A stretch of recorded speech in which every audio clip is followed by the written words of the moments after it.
どうもー、ベルです。今回はグランドマフィアの気まぐれコラムということで、スキルについてやっていこうかなと思います。スキルといっても、リーダーレベルが上がるごとに獲得できる、普通のスキルポイントと、集長スキル経験値を獲得することによって上昇していく集長スキル。この二つがあるんですけども、もうどちらも非常に重要です。自身の成長はもちろん、戦闘時にもこのスキルはもうめちゃめちゃ役に立ちます。ただ、この振り方が地味にややこしくて、正しく振っていくことで、ライバルに差をつけていくことができますので、ぜひ今回の動画が参考になれば嬉しいなと思います。では早速やっていこうと思うんですけども、まずは普通のスキルですね。そしてこのスキル、大きく分けると、戦闘用と内政用、この二つに分けられます。戦闘用でも内政用でも、厳密にやると、何パターンもたくさんあるんですけど、たくさん作りすぎても、結局、切り替えるのに、スキルリセット用アイテムが必要になっちゃうので、割に合わなくなっちゃうんですよね。ただ、VIP18 で、スキルリセットが、無料になりますので、VIP18 以上の方は、用途に合わせて、細かく作っていただくのが良いのかなと思います。あと、このスキルについては、上級隊員の、投資を進めることで、セット登録することが、できるようになります。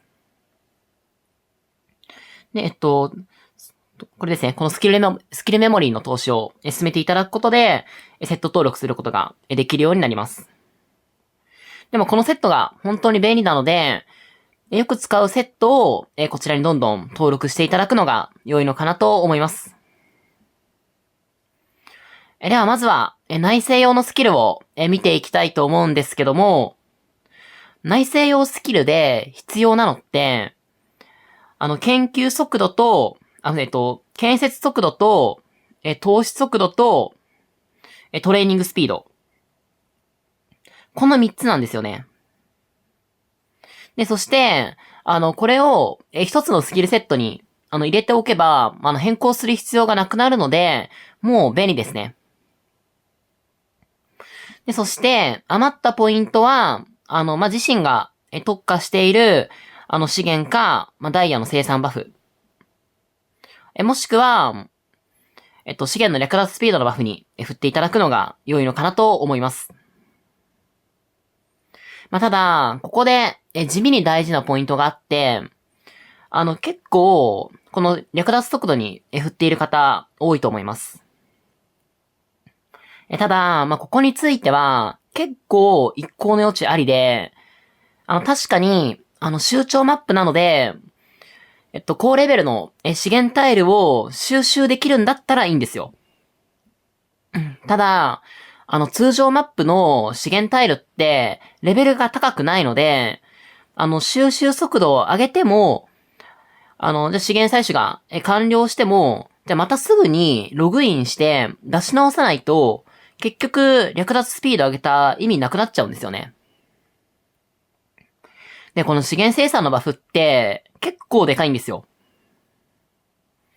なので、個人的には、マップ上での資源略奪を、もう毎日、10回とか、してる方は、略奪スピードバフでいいと思うんですけども、逆にそこまで多くない方は、資源の生産バフに振っていただくのが、個人的には良いのかなと思ってます。で、あとは、VIP18 になると、スキルリセットが、無料になりますので、このように、建設研究訓練用のセットと、資源収集用のセット。そして、資源生産専門のセットみたいな形で、使い分けていくのも、非常に良いのかなと思います。一つのセットで、建設研究訓練と、資源収集だったり、資源生産を兼用させるよりも、資源生産バフと、あとは、寝てる時に、もし襲われても、大丈夫なように、このように少し、戦闘バフにも振った形にしていくのも、非常に良いのかなと思います。そして、戦闘用の、セットになるんですけども、基本は、バランス用のセット。そして、西用のセット。そして、各種端子用。これらをすべて作っていきましょう。具体的なポイントの振り方なんですけども、まずはバランス用。で、こちらは、まず、チーム攻撃とチーム HP を全部振りましょう。最初の攻撃と、途中にあるチーム HP1。そして、最後にあるチーム HP2 の合計3つですね。これをすべて振っていただいて、その後は、ギャング、バイカー、シューター。これらの攻撃の3も、すべてマックスまで振ってください。そうすると、31ポイント余った状態になると思いますので、自分が使うミックス構成の中で、上げたい攻撃ステータスを2つ、マックスまで振っていただいて、残り1ポイントは、マックス振りしなかった陛下の攻撃バフに振っていただくのが良いのかなと思います。今私だと、これギャングと、シューターに、シューターの2にマックスで振って、余った1ポイントは、バイカーの攻撃に1ポイント振ってる感じですね。で、またこれ、疑問に思われている方いらっしゃると思うんですけど、チーム防御。これ踏んなくていいのっていうとこですよね。ただ、これは結論から申し上げると、振るべきではありません。私の動画をよくご覧いただいている方は、ご存知だと思うんですけども、防御って、攻撃や HP と比べて、もう7分の1とか、もう10分の1とかの効果しかないんですよ。なので、それを振るくらいだったら、攻撃に振っていただいた方が、全然効果あります。バランス用のスキルセットで、チーム防御に振っている方、結構いらっしゃると思いますので、この機会にぜひ、見直していただければと思います。そして、西用のセットなんですけども、ギャングシューターと、シューターバイカーと、ギャングバイカー。この3種類すべて作る必要がありますね。で、2種の場合は、先ほどと同じように、チーム攻撃1と、チーム HP1 と、2。そして、その陛下の攻撃バフを、1、2、3、すべて振っていきましょう。で、そうすると、22ポイント余ります。で、その分は、正直、あんまり効果ないんですけど、ないよりかはマシなので、チーム防御2に振っていただくのが良いのかなと思います。では次に、端子の場合についてなんですけども、とりあえず、いつも通り、チーム攻撃1と、チーム攻撃1と、チーム HP の1と2。こちら振っていきましょう。で、そして、その陛下の攻撃バフも、1、2、3すべて取っていきましょう。ただ、それでも、もうめちゃめちゃポイント余ると思うので、チーム防御の、1と2。これも全部振り切っちゃいましょう。で、これでもう、端子のステータスを上げれるものはなくなるので、これ以上振っても、意味はないんですけども、一応、なんかあった時のために、このように、別の陛下の攻撃さんに振っていただくのも、全然ありなのかなと思います。以上で、通常のリーダースキルについては、以上になるんですけども、いかがでしたでしょうか？結構細かいところではあるんですけど、本当こういう、小さな積み重ねが、もう本当に大事なゲームなので、ぜひ参考になれば嬉しいなと思います。では次に、周長戦スキルを、見ていこうと思うんですけども、こちらも、結構大事な要素、たくさんあります。まず、前提として、周長戦スキルは、戦闘用、そして、監視塔建設だったり破壊。あとは、訓練と治療のための、セット。そして、普段、何もしてない時や、実行ポイントを、消化するときに使用していくセット。この3種類で大別されます。まずは、周長スキルといえばこれというところで、馴染み深い方も、多い、この発展に振っていた形ですね。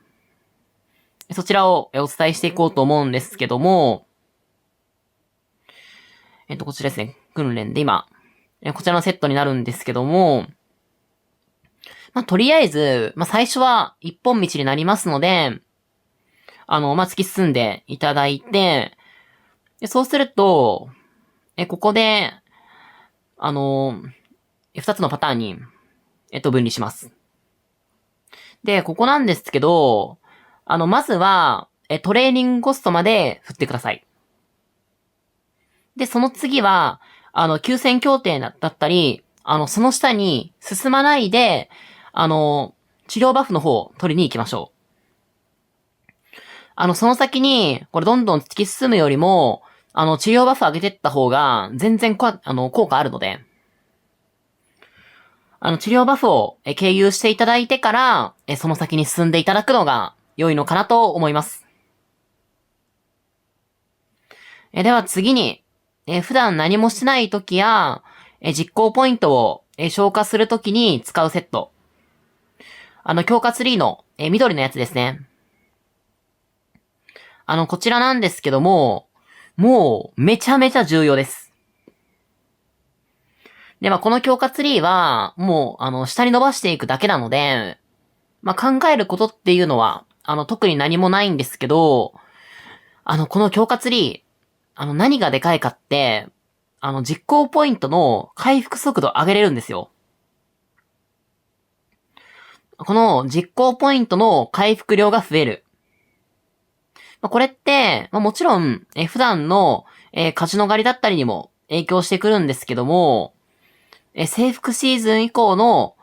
周長戦では、もうさらに、重要度が上がります。このゲームで、大幅に、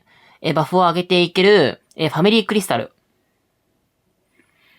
それを入手するためには、ファミリークリスタルの、ガチャをするためのコイン。こちら集めなきゃいけないんですけど、このコインを集めるには、該当カジノとかを、周長マップで攻撃しなきゃいけないので、もう実行ポイントが、もうあればあるだけいいんですよね。なので、実行ポイントの、回復速度を上げていただいて、もう1日に、もう2ポイントでも3ポイントでも、もう多く攻撃できるようになれば、その分、ファミリークリスタルを、どんどん育てることができるので、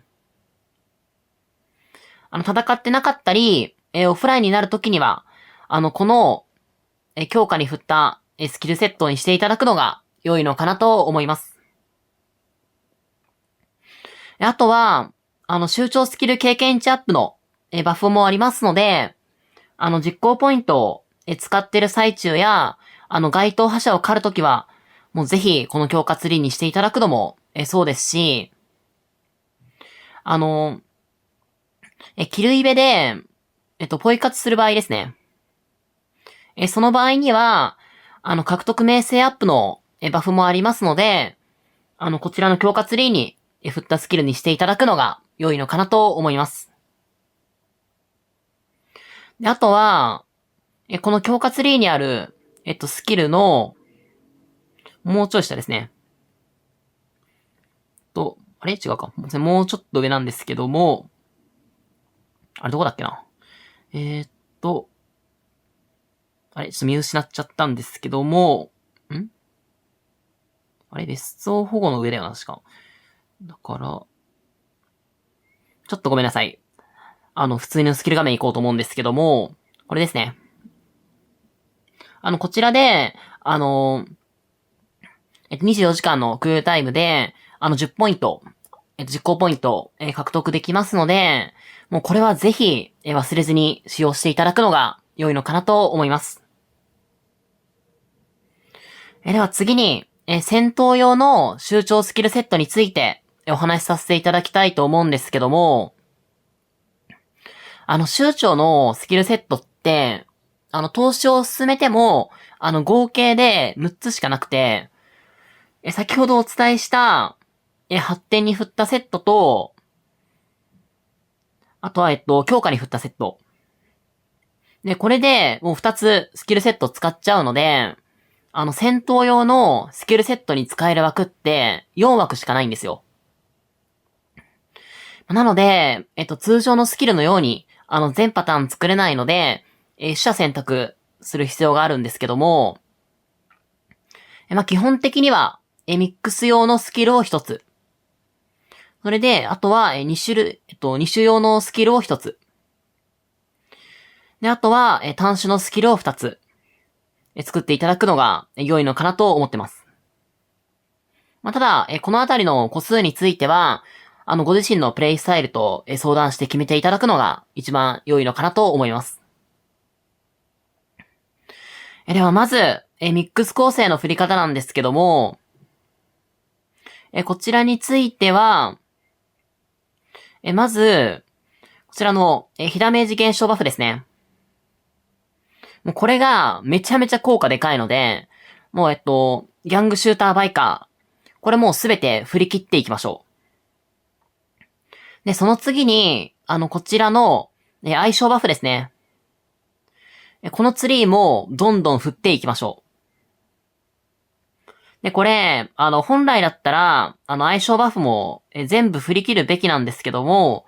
ちょっと私は、ポイントが足りなくて振り切れてない状態ですね。ただ、相性バフ、まだ、相性バフを、全部車以外ですね。ギャングシューターバイカー、全部振り切れてないのに、ごめんなさい、相性バフまでいけないのに、中途半端に振っちゃっても、この防御とかって全然意味ないので、振っても意味ないので、そういう場合については、このように、チーム攻撃バフまで一時的に振っていただくのも、全然良いのかなと思います。で、その後は、相性バフ全部終わったら、チーム攻撃とチーム HP のルート、進んでいただいて、もうそこからどんどんもう、下に突き進むだけですね。では次に、2種になるんですけども、こちらはもう先ほどと同様です。ただ、その2種構成で使わない陛下に振る意味っていうのはもう全然ないので、もう振らなくて OK です。で、これは私は、シューターバイカーのセットになるので、シューターバイカーのダメージ減少バフと相性バフ振っていって、それが振り終わったら、もうその後はどんどん下に行っていくイメージですね。チーム攻撃から HP 取って、さっきと同じなんですけど、一本道進んでいく感じですね。で、この、別荘攻撃時や、別荘防衛時に、発動するバフについては、これは取らなくて OK です。で、こういうバフって、その時にしか発動しないので、どうしても必要だったら、別にその時振り直せばいいんですよ、手動で。なので、セットに登録するスキルには、振らないでおいて良いのかなと思います。そして、単種の場合なんですけども、単種の場合については、2種の時とあまり変わらないですね。まず、その陛下のダメージ減少バフを取っていただいて、相性バフを振っていただいて、で、その後はもう、先ほどのチーム攻撃 HP、このルート通っていただいて、もう下にどんどん、突き進むイメージです。また、ミックス構成だったり、二種構成のスキルセットだと、なかなか下までポイント触れないので、装備強化だったりのスキルを、使えないっていうのも、結構あると思うので、思うんですけども、そういう時は、ミックス構成の場合でも、一度、単種のセットに変更していただいて、装備強化だったりのスキルを使用して、再度、ミックス構成のスキルセットに戻していただくのが良いのかなと思います。まあ、ただ、VIP17 以上でないと、その分、リセットアイテムが必要になってしまうので、まあ、そこは、バランスを考えていく必要があるのかなと思います。では、最後に、リーダーのレベル上げと、集長スキルのレベル上げの効率の良い方法について、お伝えしていきたいんですけども、まずは、リーダーのレベル上げ。ただ、前提として、これはもう、長くやり続けてれば、もう、やがてもうマックスの60までなります。だいたい、T4 解放と同じくらいのタイミングで60になる方が多いイメージですね。60になれば、その分、キング装備だったり、ゴッドファーザー装備が、装着できるようになりますので、もちろんメリットがでかいことは事実なんですけど、まあ、そもそも、その装備が、まあ、ちゃんと育ってないと意味ないので、そんなめちゃめちゃ焦る必要はないのかなと思います。まあ、ただ、一つ言えることがあるとするならば、別荘タスクを受け取る際は、必ず、こちらの、こちらって出てこないんですけども、あれそっか、今もうレベル60だから、出ないですね。ごめんなさい。だから、その他バックは違うな。バックのストア行って、ここで確か売ってるはず。スペシャルじゃないか。どこだ経験チャップアイテムを探してるんですけど、どこだろう。ちょっと先探してくれよったな。あれ売ってないのかどこだあれこれ前は確かあったんですよね。あれ前もなかったかなあれ本当にないの普通の経験チャップのアイテムがない。ありました。ごめんなさい。こちらですね。こちらの、リーダー経験値、25% アップアイテムを、使っていただいてから、別荘タスクの受け取りを、していきましょう。これ、まあ、ちょっと、ゴールドかかっちゃうんですけど、別荘タスクを、クリアしても、受け取らずに、たくさん貯めておいて、経験値アップアイテムを使用して、受け取れば、もうめちゃめちゃ変わります。すぐに受け取りたくなる気持ちも、もうめちゃめちゃわかるんですけど、正直やる価値めちゃめちゃあるので、ぜひ参考になれば嬉しいなと思います。そして、集長スキルについてなんですけども、もうこれは本当に上がりづらいですね。レベル60で、カンストになるんですけど、カンストしてるプレイヤーは、もうかなり少ないのかなと思います。こちらは、もう強い組織に入って、集長イベントの報酬をたくさん受け取る。まずはこれが、もう絶対的に重要です。各中立建築の、占領報酬も、そうなんですけども、あとはもう警察の逆襲とかの報酬も、結構でかいので、ではもう一つ、課金にはなっちゃうんですけど、こちらの、州長戦スキル特権。で、これは、もう課金されてる方なら、もうまず間違いなく、買うべきものになります。これ買ってるか、そうではないかで、もう1シーズンあたり、もう数百万、数千万の、スキル経験値変わってきます。もうめちゃめちゃ大きいです。で、あとは、毎日の、実行ポイントの消化や、該当覇者狩りの際には、強化ツリーに振った、スキルにしていただくのと、あとは、該当覇者をたくさん狩るとき。最強ボスイベントと、組織制覇の、2日目ですね。そういう時にたくさん狩る方いらっしゃると思うんですけども、その際には、こちらの、スキル経験値アップアイテムのバフを、もう必ず使用してください。で、これは課金パックについてくることもあるんですけど、基本は SVIP ストアですね。そちらで購入可能になりますので、もうそちらで集めていただくのが良いのかなと思います。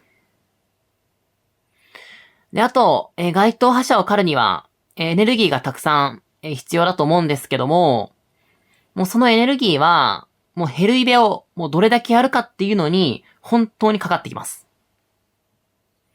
なので、もう集長期間外でも、もうヘルイベをもうしっかりやっていただいて、エネルギーを貯めていって、集長戦でもう一気に放出していただくのが良いのかなと思います。はい。ということで、リーダースキルと、集長スキルの、解説については、以上になるんですけども、いかがでしたでしょうか？結構細かい部分が多かったと思うんですけども、こういうの、このゲームは、もうこういう細かい部分の積み重ねで勝利を掴んでいくゲームなので、ぜひ今回の動画が参考になれば嬉しいなと思います。では、今回の動画はこの辺りで締めたいなと思います。最後までご視聴いただきありがとうございました。バイバーイ。